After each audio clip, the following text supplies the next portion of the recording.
Hello and welcome to our Liminal Tarot video for the week of, well, at this point, December 12th through 17th. Apologies for not getting this up yesterday. Usually I try to post it for Sunday, but I had I had very full schedule this week with readings, Reiki therapy, and I did a self-care event yesterday that, between that and a bunch of other things going on, I've been really somewhat overwhelmed trying to keep track of everything. So apologies for being a day late here. But let's just still take a look at what the energies are going to be from Monday through Saturday.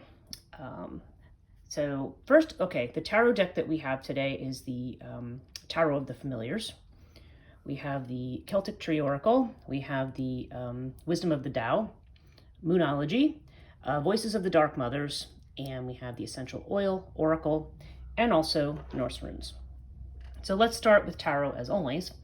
The cards we have this week are Judgment, the Knave of Swords, which is the page, and the Six of Pentacles. Now, when I look at these three cards together, Judgment always indicates, and that is a theme in this reading this week, of sorting through what needs to stay and what needs to go. Sometimes Judgment shows up literally when someone's going through a legal matter, like usually a divorce, or some kind of a situation that it brings a finality to something, or finally disconnecting from something that is no longer appropriate in the current environment. Now, as far as making this kind of judgment, when I see these two cards in combination, the Page of Swords tends to be, it's somebody who's at the beginning. It could be somebody who's gossipy, but oftentimes there's a sense of subterfuge with this card. There's the feeling that something is going on and it's not entirely above board. Okay, like there's stuff going on. Somebody's not speaking directly about something. And then with the Six of Pentacles, which is a card of, financial. It's usually considered to be a financial thing, but it can also be other types. It can fall into other categories, but it has to do with assistance or receiving some kind of support, guidance, or help. So when I put these together, I feel like this is about receiving help, maybe from an unexpected source, or that perhaps you're going to find that you are sort of, secretly being helped in some way, if that makes any sense. But there's something going on in the background here that's informing this.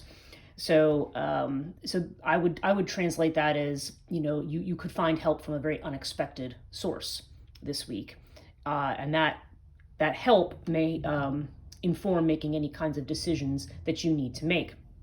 Because clearly what's going on here is we are seeing energies of transformation and change. I think this is probably affecting everybody in different ways, but nonetheless, even people I've been reading for this week and people I've talked to, there's a lot of people going through a lot of transformation here. Now, the Honeysuckle card has to do with seeing things as they really are. This also has to do with secrets, interestingly enough. But Honeysuckle has to do with seeing something for the way it really is. And again, that idea of sorting through what's real and what's not real for you. So this is an encouragement of finding what the truth is of a situation. And as we know, when we discover truth, we always say we want truth, but sometimes truth is, sometimes we don't want to know the truth. Sometimes we'd rather be blissfully ignorant of a particular situation. But we need to move forward in the process. There's just certain things that are ultimately not worth hanging on to, even if you may have doubts about where you're going. And we certainly see this with the Moonology card, Work Through Your Fears, because this is the idea that you're at a new beginning of some kind. It's a new moon in Scorpio card. So there's this idea of, again, hidden things. Scorpio often has to do with what is hidden, what is behind the scenes. So, we've got this revealing hidden things here. We've got revealing hidden things here. And this says to me that, what's going to be revealed, some of it may be good stuff and other stuff might be a little dark. I think the way the book describes this card is it's not necessarily going to be all rainbows and unicorns, but nonetheless, it's something that's very necessary and something that, has the potential to change you profoundly. And of course, over here, we have in the Wisdom of the Tao, we see, again, this is not the first time this card's come up in the last couple of months, the Change of Direction card. And the Change of Direction card is literally about, if you've been chasing an illusion, it's time to stop. It's time to stop doing something that just isn't, that you maybe convinced yourself has worked for a long time, but it's just not doing it anymore. So this card is about, there's this, it's a change that's natural. It shouldn't necessarily be something that's cataclysmic or something that's a major shock. It's just the idea that you come to recognize that you reach the end of the road on something, and it's very natural to move in this new direction, and that you are actually supported in moving in this new direction without fear. Now, the Freya card in the Voices of the Dark Mothers, this is a card, literally, like it says, it's a card of ecstasy. It's a card of putting rationality aside and allowing oneself to feel very deeply what comes from the soul.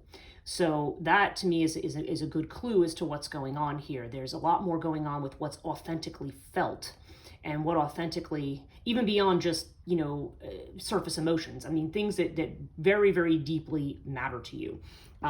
The Scorpio element here, anybody who follows astrology knows that Scorpio is very intense and very deep, and sometimes very secretive as well. But there's this depth here, and so Freya has to come in, with connecting with that which is probably most authentic to ourselves, but sometimes may seem too dangerous or too chaotic.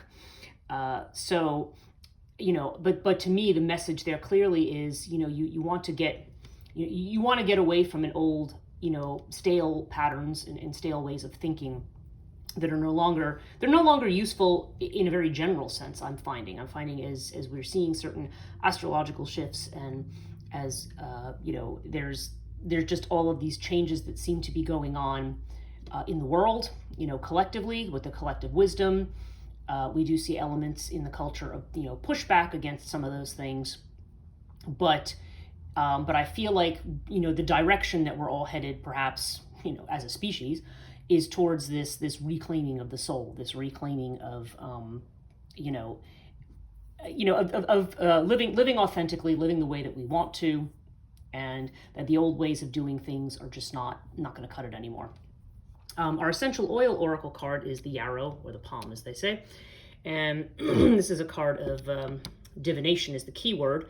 The trigger is I am so drained, and the true statement is I am shielded. And says you are finding balance as you see what resonates and what does not. With clear sight, you are safe and protected. Okay, so there you go. Seeing what resonates and what does not. And yeah, this idea of being drained. There's a lot of people who seem to be experiencing very drained energy over these weeks. I mean, there's a lot going on. If people are in school, they may be finishing up school, for the term. The holidays are coming up, and people celebrate various winter holidays. And there's a lot of expectation and a lot of fanfare that goes into that. In the midst of that, we're also maybe just dealing with other life changes that seem to be precipitated lately. So yeah, there's definitely a sense here that we could be feeling, physically off and drained. I know in the last few weeks we have seen some readings that have said, that have pointed to the need for healing or the need for retreat. So, but this is encouragement, just as there's this idea that we are protected in some way, that we can move forward. Maybe I'll say, rather than the idea that we should be fearless, just maybe the idea that we're going to be okay in spite of our fear. We'll be able to move forward because ultimately we're going to be protected. Now, our Norse rune here is Jera, and Jera is the rune of 1 year. Okay, and so this implies that this process that's going on, this whole process of change, everything's not going to happen overnight. Okay, it's going to take some time. Things are going to start unraveling, unfolding, and eventually we will get to a point where the change will manifest. But it could literally be in a period of 1 year, or it could just be at some point in the future that's not yet. Jera implies the need for growth and the need that for something to develop in a particular direction. So overall, it seems like we're on the path, still clearing out and making decisions about things. It's easy to say let go of the past, but it's not really that easy to do, because oftentimes we are hanging on to things that we don't even realize are not helpful to us. So there just seem to be some revealing of secrets here. There could be some doubt and fear about where we're going, about the chaos of it, but it's basically saying don't let that deter you from your path. Things will turn out to where they need to be in time. So that's it for this week. Thank you so much for watching, and until next week. I do a daily tarot pull on Instagram that also, I believe, translates to Facebook in the Reels. So you can look out for a daily update there if you would like.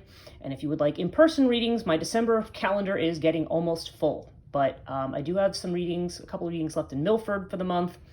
And I do have, actually, I'm not even sure. I think Rockbox, I'm actually maybe completely full for this month, except for Thursdays. I think Thursdays I'm actually pretty open. So if you happen to be local and want that. Otherwise, please check out my website, liminalreiki.com. And if you go under the contact and bookings, you can book virtual readings with me. You can also book virtual readings through the Rockbox Annex as well. Links will be below in the description. Thanks again. Until next time.